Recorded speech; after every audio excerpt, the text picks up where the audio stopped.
Our chef has some doubts that once we untable this goat, whether it's going to be cooked or not. Oh boy. Let's see. What is the result? We have no idea. Let's go for it. In this video, you're gonna see an ancient style of Pakistani underground cooking. This is gonna be a huge pit full of embers, but I'm still not sure what it's gonna look like because there's a lot of dirt in here too. Does this method actually work? Is this cooked? Because sometimes it can look not cooked, but could be cooked. Producing delicious, melt-in-your-mouth juicy meat? That looks...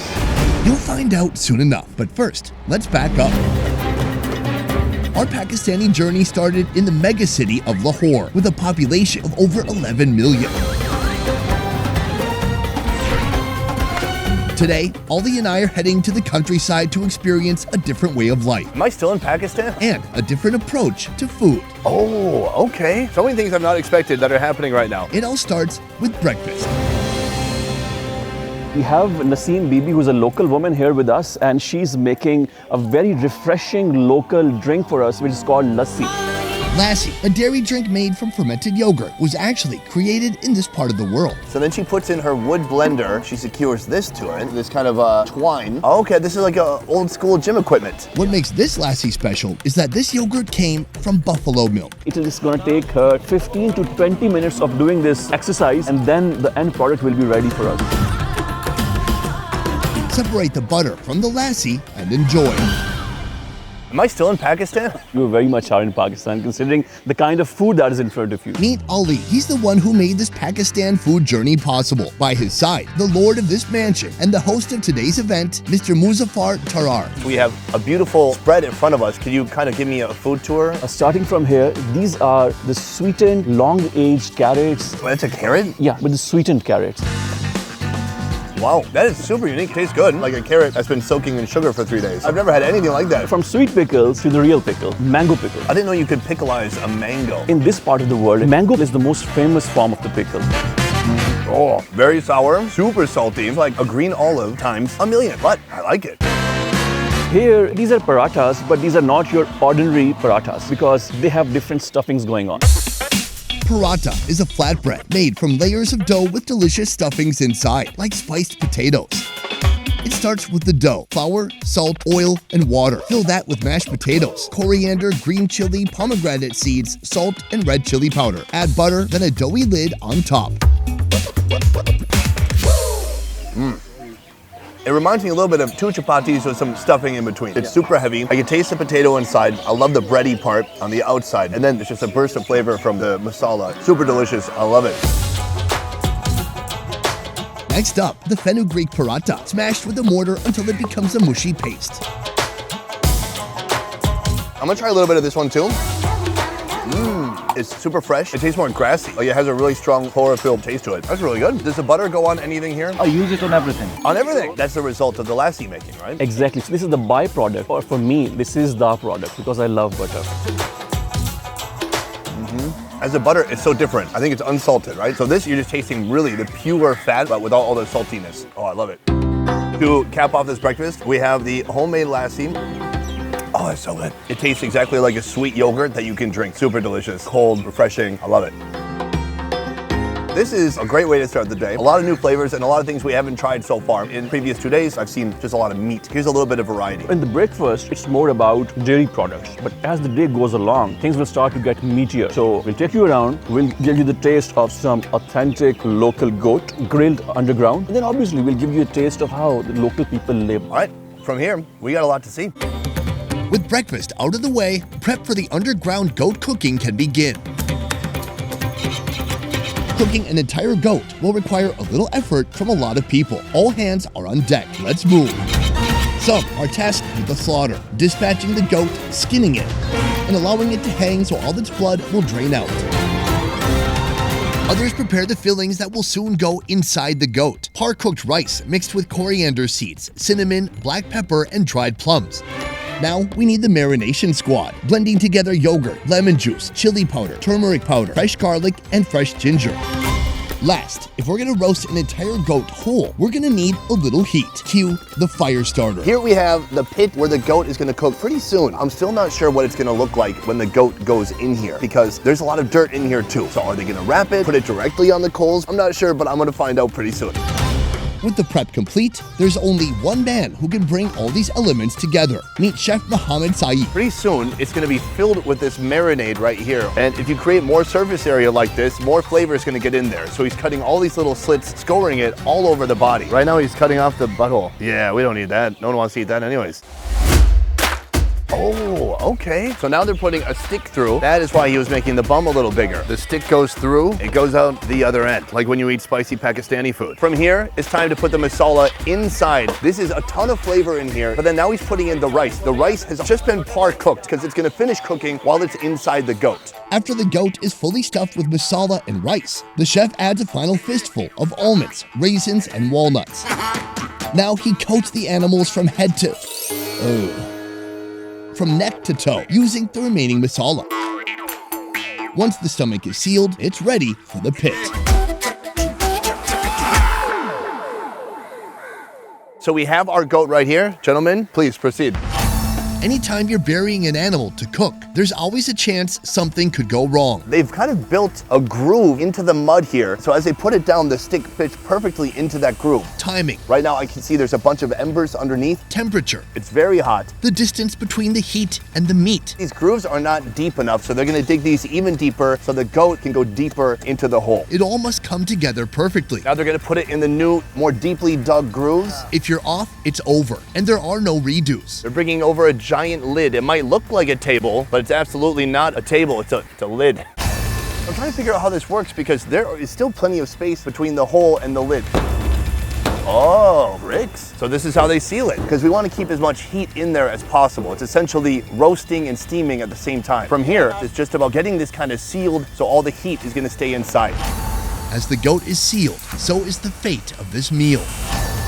What you'll soon witness is one of the biggest food fails in video broadcast history. Trust me, what I saw, you don't want to see. With that said, I'm still hoping for the best. I'm looking forward to it.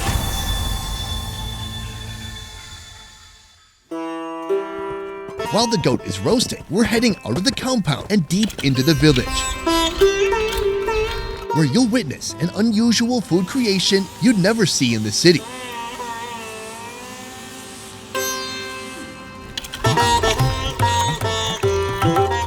We've gone even further into the countryside. Here, they're making a specialty. What is this? So this is sugarcane juice which is being condensed into a hard form called gur. Gur, a local treat made from reduced sugarcane juice. This is how sugar was originally made in this region. It looks incredible. I love the color. I mean, it looks like they put a bunch of turmeric in there. It's like vibrant yellow. It looks fake almost. It's the residuals, coming up from the sugarcane juice. It will even become more yellowish and brownish towards the end. As it almost like caramelizes. Exactly. Boiling down sugarcane juice until the water evaporates and crystallized sugar remains. From this point till the last product, it's going to take 15 to 20 more minutes. The cook adds in ghee, or clarified butter. That is to make it soft. If they don't put ghee in it, the end product will be a bit too hard. Once the sweet liquid becomes viscous, it's ready. Fill a wooden mold with textured treats like almonds, pistachios, raisins, and melon seeds. Then the thick sugarcane goop.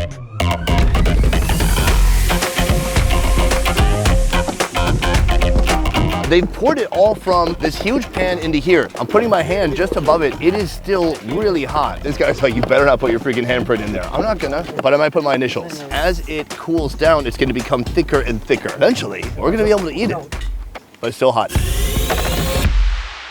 We are near the final process right here. They kind of scrape it off. They don't exactly have like a scale or an official measurement. They just kind of see what feels right in the moment. Should we try it out? Yeah, for sure. Let's go for it. Whoa.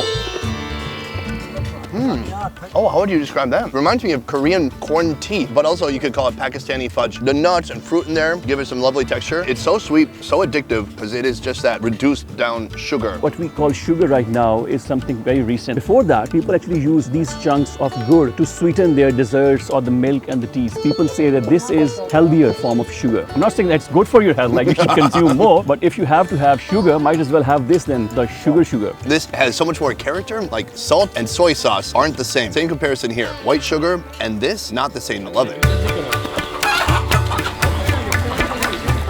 Back at our farmhouse, preparations for tonight's feast are in full swing.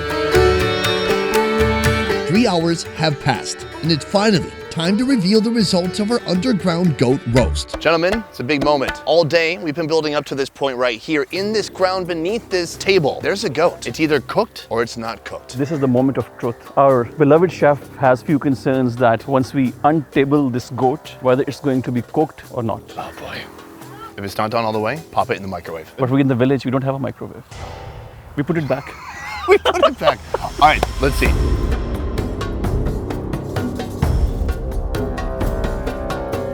Whoa, here's the moment right now. So they need to carefully remove it. Oh, I've never seen a goat that looks like that. Is this cooked? Because sometimes it can look smoky and not cooked, but could be cooked. What's the chef say? He seems satisfied, but his voice is not very reassuring. Yeah, he's not radiating confidence exactly. What does it feel like? It feels medium, maybe medium rare. Since I forgot my meat thermometer at home, we'll have to take the goat to the table, cut into it, and see for ourselves. We have a couple different foods here. The first one is this. What is this? For our appetizer, bindi gosht, chunks of goat, slow cooked with onion, garlic, ginger, cumin, and Kashmiri red chili powder. Oh, and don't forget the okra. This is the most vegetables I've seen since I got to this country. Tons of okra. Let's try it out. Classic okra. A little slimy, super masala, spicy. Oh my God, incredibly spicy. Wow. But I feel like a cat scratched my throat. You actually have that aftertaste when you try okra. Okra? Okra. I'm talking about the chilies. I'm talking about okra. I do like the spiciness, but it is intense. I tried some of the goat. Very nice. Succulent. Juicy. And so juicy. There's one more food here I want to try. That's the chicken, right? This is chicken karahi. Dispatching of the animal begins normal enough. But then, something I've never seen before. Rather than heating water and feathering the bird, both feathers and skin are quickly removed together. A bit more wasteful, but certainly a more efficient method. The secret about skin is whenever we are making curries, we take the skin off. But when we're grilling the chicken, that is when we leave the skin. The de-skinned chicken is cooked with tomatoes, garlic, onions, ginger, ghee, and a local masala. I can feel such a difference coming here from the city where we're eating street food, which is meant to be super rich and decadent. Here, it has a much more of a home-cooked feel. The flavors are a little bit more gentle. Yes, it's on the milder side. And this chicken is just not just your ordinary chicken. This is their home-raised, organic, Desi chicken. All right, I'm gonna try this out. Oh yeah, that's that organic chewiness. That's quite delicious. Very nice. Gentlemen, the whole community has gathered here behind us right now. This is the future of Pakistan, watching us as we reveal the status of this goat. The goat doesn't have to be well done. It could just be medium or medium rare or completely uncooked. So we don't know, because there is a thick cake of masala on the outside. So I feel like something here has to be cooked, and we're gonna take a bite. I'm gonna cut it open now and see. Here we go, guys. Is that the sharp side? Okay, here we go. Cutting it open. That looks like half an inch roughly is probably cooked. And then under that, pretty raw. I believe what I see on the table is goat's revenge. Right when it was being slaughtered, I could see in her eyes, you can slaughter me, but you cannot eat me. I think if we skim the top a bit, some parts are done. You want to try a piece? Cheers. Cheers. You forgot to put it in your mouth. I'm waiting for something to happen to you. It's gonna take a couple days. I do like that masala. I think it's meant to be cooked. To be honest, the outer layer is fine. Yeah. Let's not go deep. I'm not Trevor James, I am not going deep. Today we're going shallow. How about I check the contents of the stomach? All right, it's looking pretty raw too. I'm gonna just put that back. I'm sure the rope is cooked. You want some? I'll save for later. Maybe to hang myself. Listen, this happens sometimes. We went for something epic, something amazing, something I think the chef has not tried himself before, right? This is from a different region. This type of cooking. So it's like me, you know, like banana bread. I can make that. Nope, can't do it. Same thing here. So he had the idea, the principles were in place, just slipped a little bit on the execution. My guess is that there was not enough coals. The coals probably cooled down too much when we put it in there. And I think when they bricked it up, even they kicked some dirt down and that covered up even more coals. So fire probably went out an hour after it went in. There could be 1,000 reasons. Yeah. Aside from remote sugary sweets and dirt holes containing uncooked goats, there's one last countryside experience one must endure before leaving this place. And if you thought that goat was raw, well, it doesn't get more raw than this.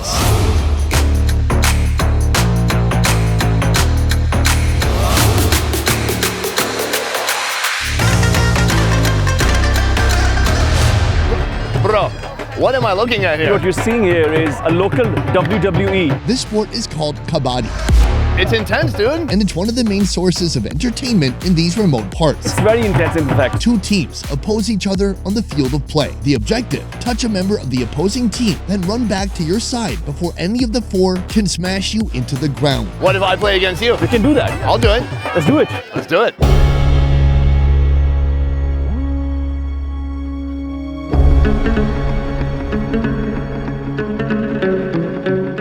Even with the aggression, hard hits, potential injuries, scrapes, bruises, and hairline fractures. Out here, on this barren field littered with stones, amongst those who don't speak the same language, you'll find what words can't convey. Sportsmanship and fraternity. A place where the guy who blindsides you, sending you hurling toward the rocky earth, is the same one who will extend a hand to help pick you back up. Out here, you'll find the Pakistan that escapes news headlines and documentaries. Out here, you'll find the real Pakistan.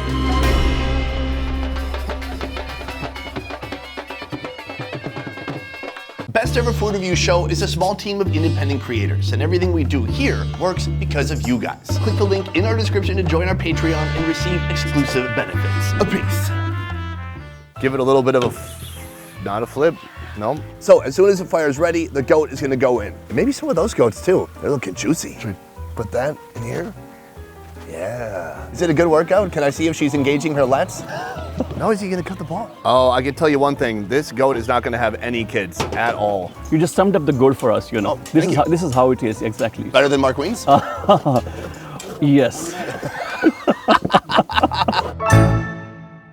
Guys, that is the end of our video. I hope you enjoyed it. Just so you know, everything that happened in this video today was responsibility of this man.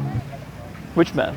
I don't see a man. Oh. So basically it's me, I guess. It is you. I want to thank Ali for everything he's done to put this trip together and make all these fun adventures happen. So after today's episode, now I think I should take you up to the mountains. To get far, far away from where you've tarnished your reputation. Yeah, exactly. Smart. All right, so from here, this trip is going to get a lot different. We're not only leaving the city, we're leaving the village and going to a geography far unlike this. Guys, that is it for this one. Thank you so much for watching. I will see you next time. Thank you, Ali.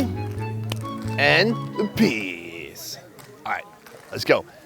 Do you want to get some sushi? I'm in the mood for something raw.